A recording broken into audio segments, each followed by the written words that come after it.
Aloha! Great job today. Tell you what, we're just going to talk about a couple of recaps. These things are going to be things you do all the time. As far as our pillars, we use our arms. So 1 and 2 and 3 and 4, we're concentrating on having the tip to hit the surface, and you did notice that you want to have your arms kind of level. So playing on a surface that's up or playing on a surface that's down, it changes the way that we have this. The snare itself should be set up at least appropriately in front of you. I like to have the snare about a 1/4 inch to an inch above where my knees are. So if my knees are right to here, I like to have the snare up just a little bit. My knees on the ground are right here, so I have about that much, which is a little much with the snool, but it works out well. The practices I do in just warming up to get going is I take my sticks like this, hold my hand like this, and then I kind of bend my hands to see if I can bend these muscles. I do the same thing with both of these, bend them over the sides. Wide, I want to stretch out before I do this. Take both of these, and then you can take them up top. Take your hands, and of course they're being held up there, and then I pull away with both while keeping my arms straight. That stretches out this. And then when you're doing this, make sure that you're taking deep breaths and you're not hunching over like this and that you're sitting straight up, or else it'll affect your back a little bit here and there. Other than that, I saw your posture. It's doing pretty well. Every time you do any exercise that we do,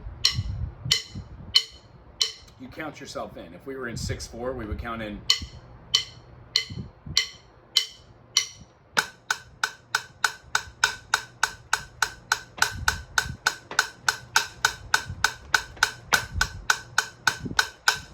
See how it flows with the rhythm? The concept we always want to work with is our arms, our wrists, and then our fingers. The concept behind the fingers is we don't want a lot of too much action going up and down for our fingers. And then with our wrists, we don't want to have the same hold we have with the fingers. We want it to be over the top and flat so we can get wrist work, so it comes up like this. We shouldn't push this stick back. It should stay solid. When we're doing finger work, we don't want the arm to go up and down. That's why I put the stick over the top of my wrist. If I notice that my X and Y vertex is going up and down while I'm doing fingers, like this, then I'm doing it wrong. Fingers need to be completely flat. Notice how I've got my finger out here, kind of like I'm bowing. How funny. So when we're doing this, concentrate on just doing your whole rigmarole of all your note structures. I would say that after a certain period of time, you're going to want to do your note structures with keeping your own rhythm, which means we start off with the rhythm with one hand. Let's say it's your weak hand. Use your strong hand to exhibit a whole note, a half note, quarters, eighth notes, 16th notes, and then we're going to have 32nd notes. So the slower you start, the easier it is. If we count off 1, 2, 3, 4, 1, 2, 3, 4, 1, 2, 3, 4, 1, 2, 3, 4, 1, 2, 3, 4, 1, 2, 3, 4. We would be exhibiting playing whole notes on one hand, going through whole note to half notes, and then quarter notes, back to half notes, and then back to whole notes. So how do we do this? We just count the whole time through. One of the good things you can do is you can play just the rhythm. 1, 2, 3, 4. 1, 2, 3, 4. 1 and 2 and 3 and 4 and 1 and 2 and 3 and 4 and 1 E and a 2 E and a 3 E and a 4 E and a 1 E and a 2 E and a 3 E and a 4 E and a. So the concept is those 32nd notes are going to be hard on the end. We really rely on two hands to get the 1 E and a 2 E and a 3 E and a 4 E and a.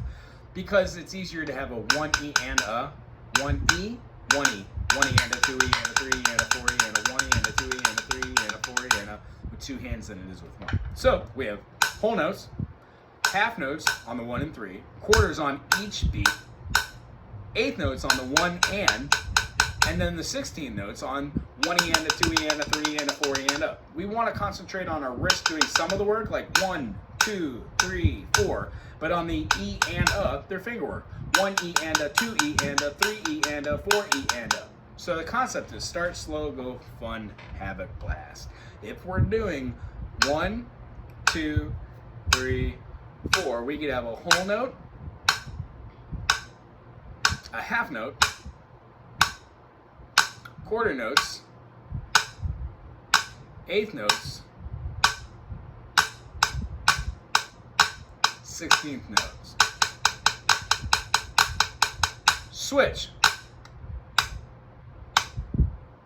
Half note, quarter note, eighth note, 16th notes.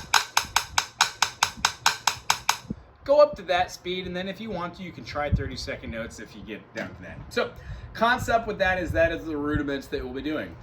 1 and 2 and 3 and 4 and 1 and 2 and 3 and 4 and 1 and 2 and 3 and 4 and 1, 2, 3, 4.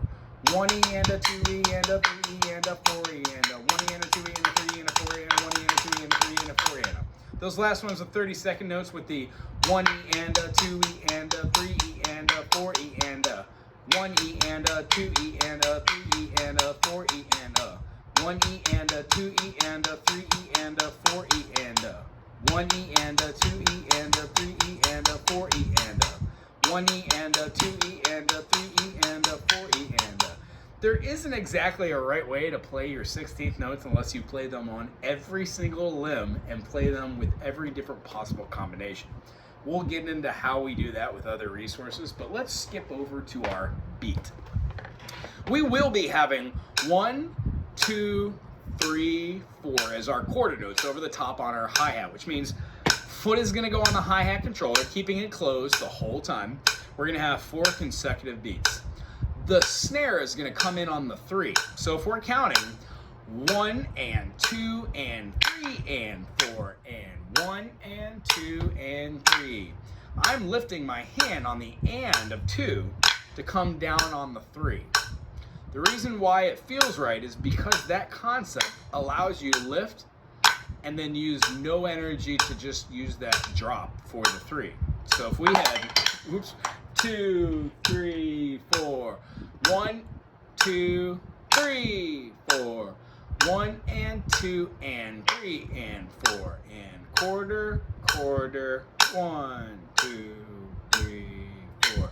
So if I was counting out a whole note with these, this is on autopilot. Here's my snare. 1, 2, 3, 4.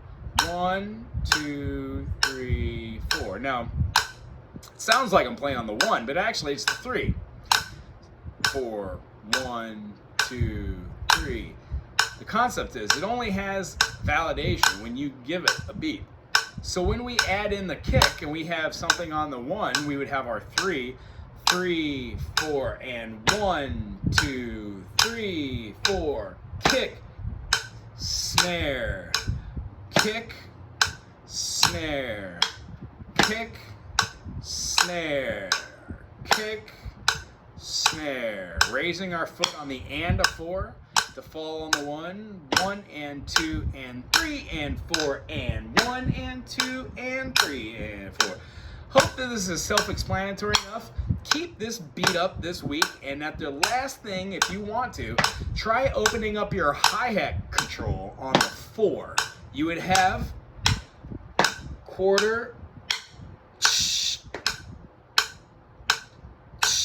closed, open, closed, open, closed, open, closed, open, closed, open, 2, 2, 3, 4, 1. And when we count this, you'll notice yourself just getting in the groove. Boom, boom, boom, boom, boom, boom, boom, open, boom, down, and we will turn that beat into something a little bit groovier next week. Really enjoyed seeing you. Try and do these practices 5 minutes here, 5 minutes there. Remember, when we're moving our wrist, we don't want to do the finger exercise, and when we're doing our wrist, we want to make sure that we're flat over the top. When you can, use your metronome and always count the beat. So if you're doing something like working on just 16th notes for 5 minutes, 1 E and a 2 E and a 3 E and a 4 E and a 1 E and a 2 E and a 3 E and a 4. Switch. 1 E and a 2 E and a 3 E and a 4 E and a 1 E and a 2 E and a 3 E and a eighth notes. Eighth note. Eighth note. Eighth note. So this has 1, 2, 3, 4. Eighth note. Eighth note. Eighth note. Eighth note. Eighth note. Eighth note. Switch. Eighth note. Eighth note.